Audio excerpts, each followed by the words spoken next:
Hello, my dear students. Welcome back to Dr. Shorab's classes.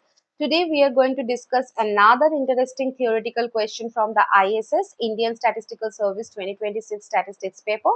Now, before solving the question, let me tell you why this topic is important. The ISS examination conducted by the UPSC is designed to test your conceptual understanding of the statistics.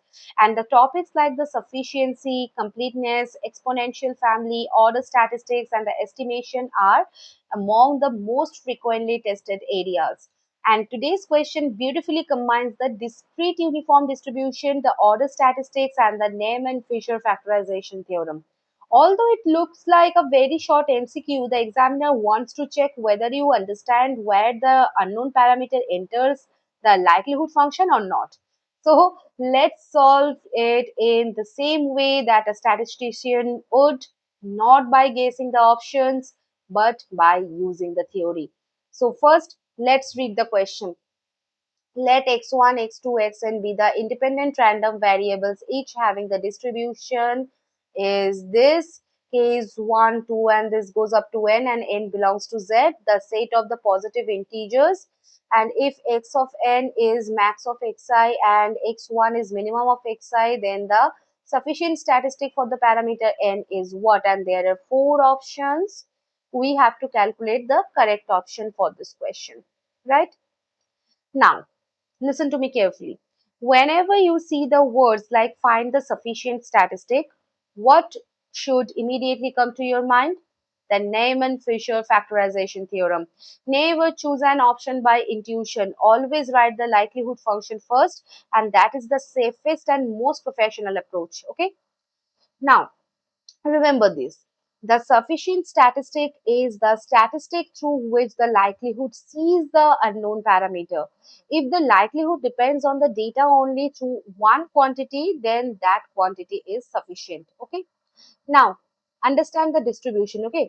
Each observation follows a discrete uniform distribution. That means this is 1 by n. For k equal to 1, 2, and this goes up to n. So, every integer between 1 and n is equally likely, and since the observations are independent, the joint probability is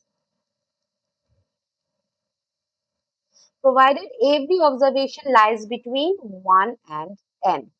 Now ask yourself, when is this likelihood valid? It is valid only if n is greater than equal to max of xi. Otherwise, the least one observation cannot occur. So hence the likelihood becomes,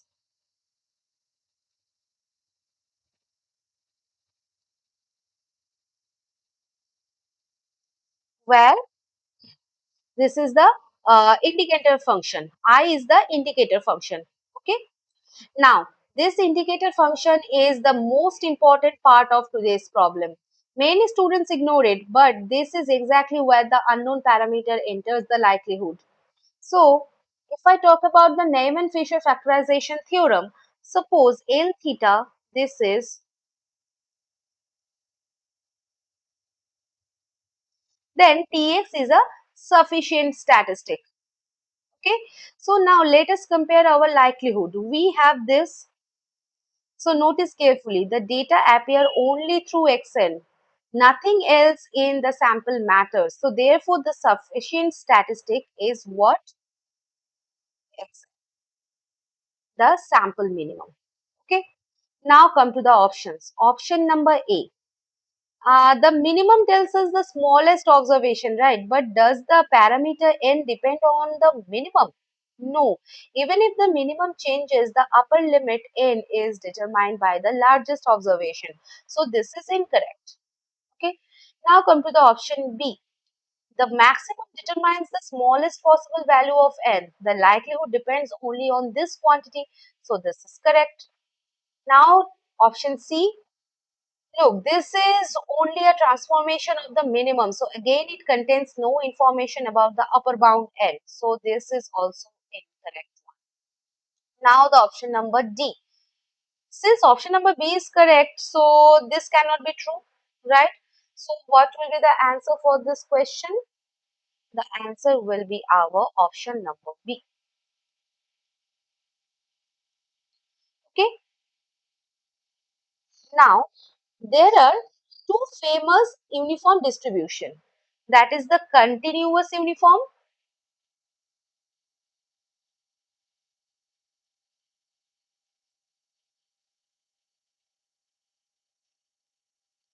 sufficient statistic is, and the discrete uniform,